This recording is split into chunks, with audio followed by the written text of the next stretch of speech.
Your Excellency, Dr. William Samoei Ruto, President of the Republic of Kenya and Commander-in-Chief of our Defense Forces, the CS for Interior and Coordination of the National Government, my younger brother, Professor Kithure Kindiki, the PS, Dr. Omolo, Regional Commissioners, County Commissioners, Deputy County Commissioners, and senior officers from Harambee House, good afternoon. Your Excellency, accompanying you here today gives me a lot of emotional satisfaction because I reported to this college on 16th January 1989 to be inducted as a AJAABU officer and came back 8 years later for Advanced Public Administration course, which is now a diploma course. And by the way, I graduated with a distinction. And this is the home of AJAABU. They are trained here and very good training. Your Excellency, the way the RC Nakuru has said, this is not just a machine, it's a real machine that is very effective. And Your Excellency, this is your machine. This machine is at the disposal of the head of state and head of government of this great republic. And this is a machine well utilized that will make a president very successful.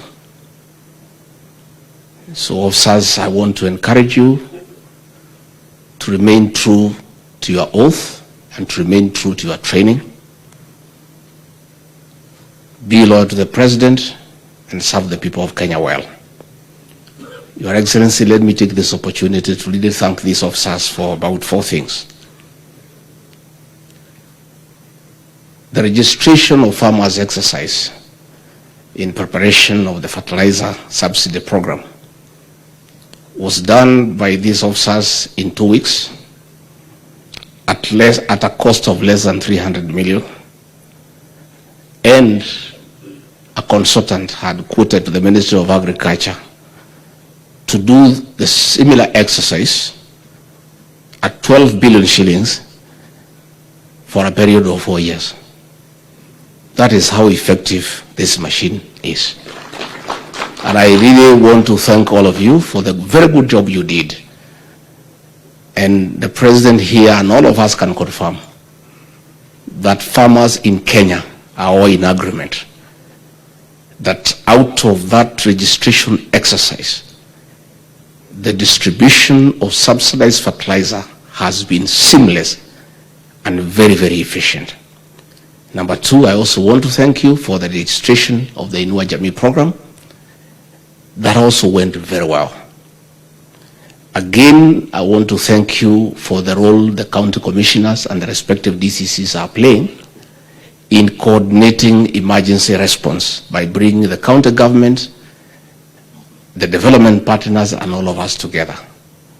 And Your Excellency, I want to confirm to you that for the last 2 years, under the leadership of these officers, the distribution of relief food has been most efficient and not a grain of rice has been diverted.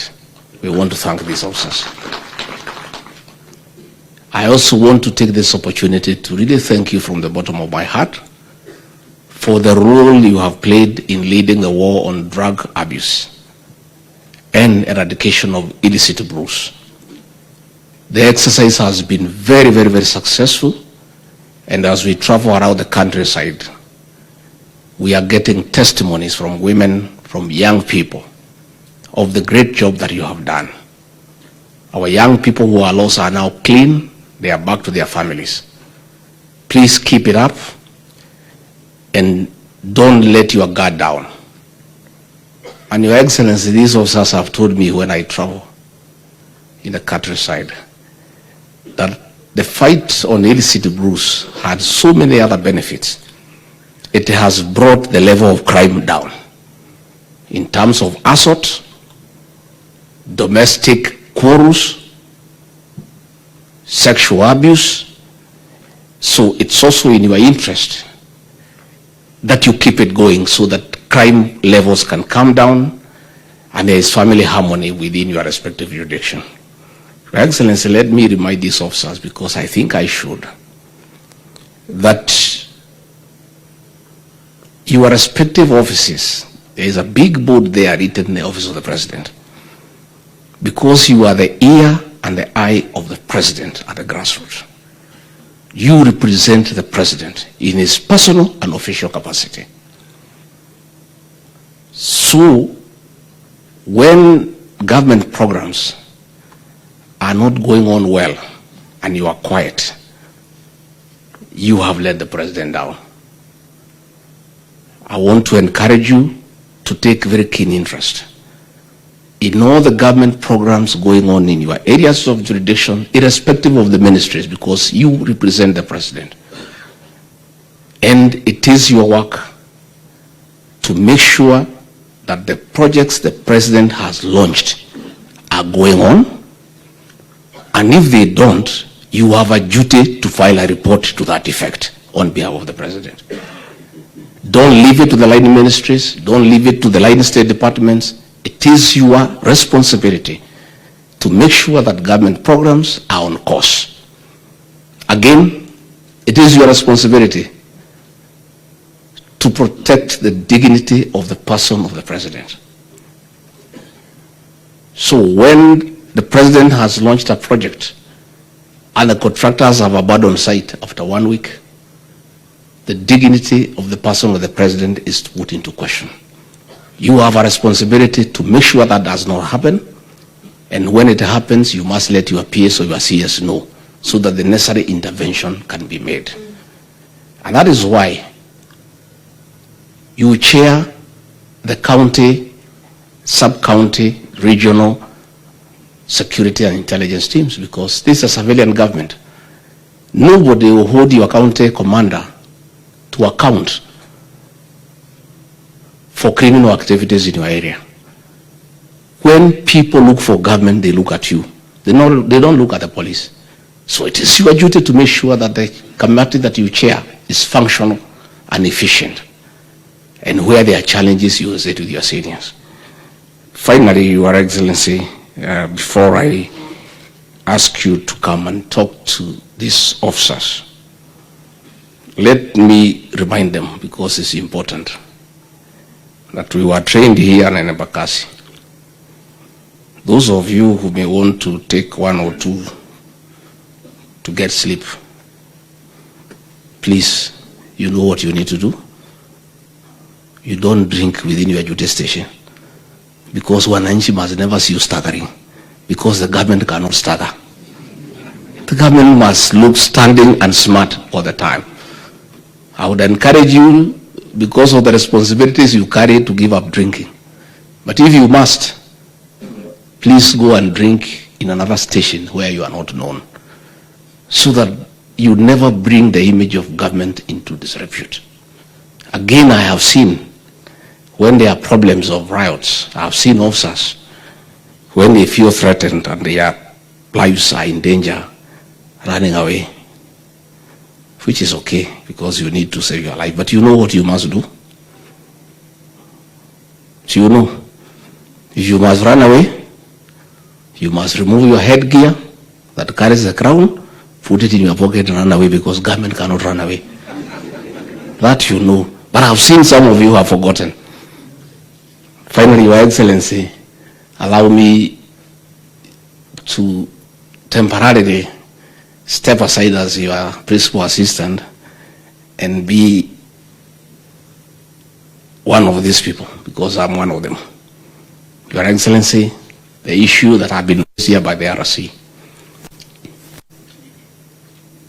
with the new Constitution 2010, this branch of government was put in a very difficult position because they lack the enforcement capacity.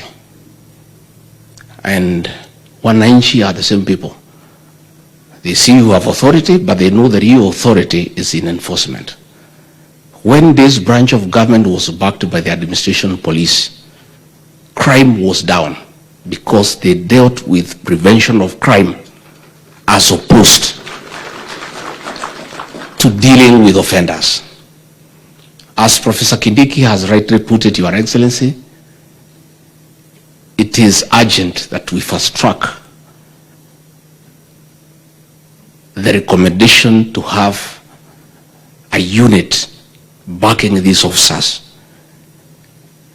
And for whatever it is, the same administration police who are trained under these officers are the people to serve in that unit, because they understand what needs to be done.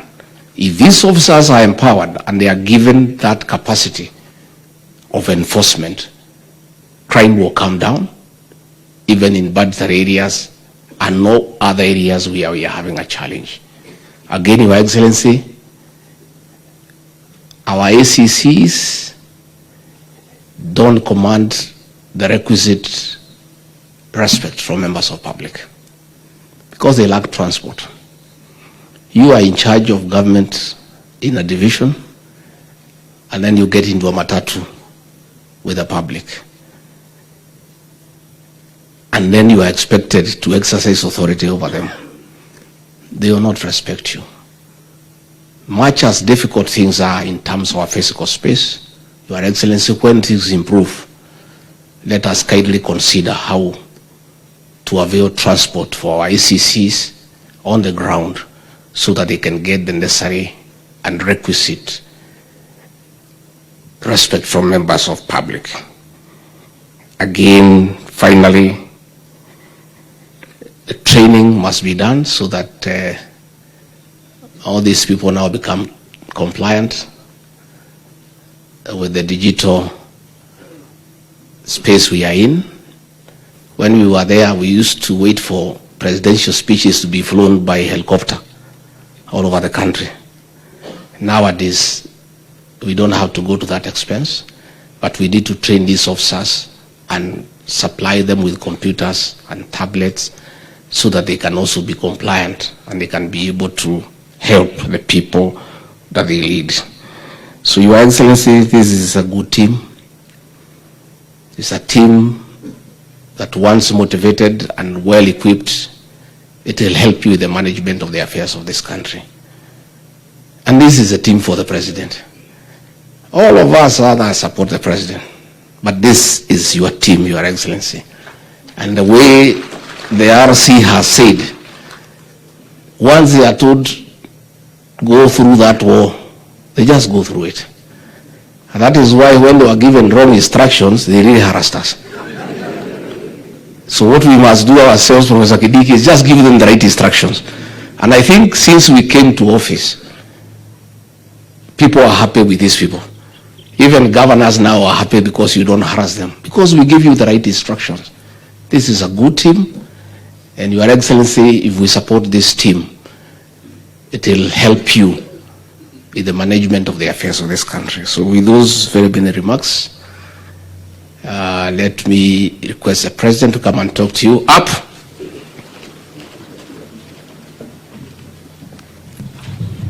Salute.